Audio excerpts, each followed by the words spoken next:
Good morning, America. I'm Charles Gibson. I'm Diane Sawyer, and it's Tuesday, September 11th, 2001. It is lunchtime in London, 5 a.m. in Los Angeles, and 8 a.m. here in New York, live from the CNN Financial News headquarters. It is beautiful outside, perfect September day with lots of sunshine. Oh, would you look at Washington, huh? I'm going outside today. Other than that, it's kind of quiet around the country. We like quiet. It's quiet. It's too quiet. Number 2. Yeah. This just in, you were looking at obviously a very disturbing live shot there. That is the World Trade Center. A la espera de mayores informaciones, saber qué fue lo que ocurrió, cómo fue que Apparently a plane has crashed into the World Trade Center in New York. 現在私、貿易センタービルから1キロほど北にあります国連本部の It does not appear that there's any kind of an effort up there yet. Now remember, oh my God. Oh my God. That looks like a second plane. I did not see a plane go in. That just exploded. We just saw another plane coming in from the side. You did. That was out of Yes, and that's the second explosion. You could see the plane come in just from the right-hand side of the screen. So this looks like it is some sort of a concerted effort to attack the World Trade Center that is underway. Running away very, very quickly. There are more explosions further down the building. This is so shocking, of course, to everybody watching. I've never seen anything like it. It literally blew itself into World Trade Center. The building's exploding right now. You got people running up the street. David, we're going to have to cut you off. President Bush is speaking. Today, we've had a national tragedy. 2 airplanes have crashed into the World Trade Center in an apparent terrorist attack on our country. And the Pentagon is being evacuated. There is a large fire there, and that is the smoke you see in the shot that you're looking at now. It appears that an aircraft of some sort did hit the side of the Pentagon. That's a very haunting description that Bob Kerr just gave of that low-flying aircraft near the White House, and one can only wonder if that was something that ultimately ended up in the Pentagon. We just saw a live picture of what seemed to be a portion of the building falling away. Wow. And some people were... Jamie, I need you to stop for a second.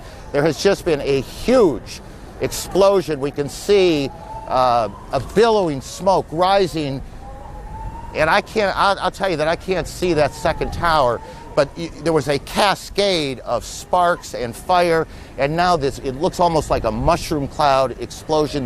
Let's go to the trade tower again, because, John, we now have what do we have? We don't...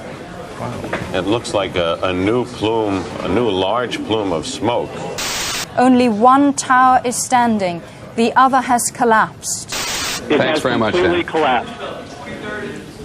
The whole side has collapsed? The whole building has collapsed. The whole building has collapsed? The building has collapsed. I heard a big bang, and then we saw smoke coming out, and everybody started running out, and we saw the plane on the other side of the building, and there was smoke everywhere, and people are jumping out the windows. Over there, they're jumping out the windows, I guess because they're trying to save themselves. I don't know. And there's, you can see, perhaps the second tower, the front tower, the top portion of which is collapsing. Good Lord.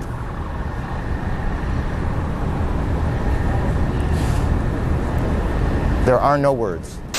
There's a haze everywhere. It's very, very difficult to see, but there has been a whole area has been covered by soot and ash. So it looks almost like snow. So as people are coming up the street running from the scene of this new explosion.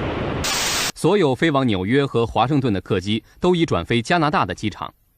I'm going to interrupt you, Senator McCain. These are the first pictures we have in. This is from Somerset County, Pennsylvania. This is where the United Airlines flight, I believe it is 176, went down.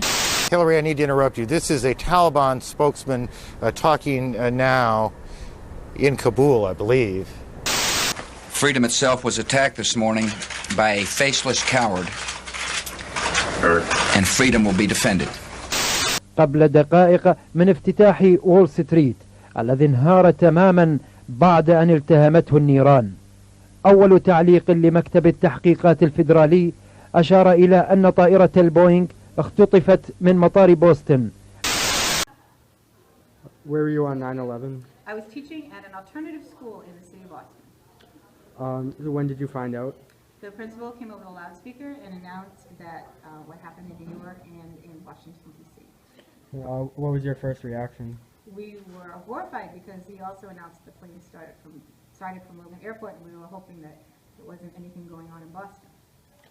What was it like in Boston? It was really creepy because you looked out the windows and you could see military helicopters circling the city and no planes taking off from Logan Airport. Or like people walking around kind of like freaked out and... We didn't really see that because we were in a school, but we had a lot of parents calling the school and dismissing their children because they were afraid and wanted their children home as soon as possible. I was teaching high school history at Oliver Ames High School in Easton, Massachusetts, northeastern Massachusetts. I was teaching an AP class similar to what you guys are in. And between classes, my department chair caught me in the hall, and he basically said, 2 planes have crashed into the Twin Towers in New York City, and they think it's a terrorist bombing. So I was kind of shocked at that. And at that school, we didn't have cable in the classroom or anything like that. So a couple of the teachers actually went to the library where they did have a TV. It was like the cable. I think we watched CNN. We watched some of the footage. And it was funny because the school basically said, don't let anyone know what's going on. And so there was kind of a news blackout. And it wasn't like it is today where everyone has instant access on their phones, but slowly, like, parents started calling, getting their kids dismissed. No one was quite sure what was happening. And so eventually, I think by the end of the day, I think I told my students what had transpired. And, I'll never forget, no one was quite sure whether this was like a big, thing that was going to happen like all day or for days and weeks. There were all kinds of rumors flying around. It was just incredible. I'll never forget, the principal of the school said, can you go out and guard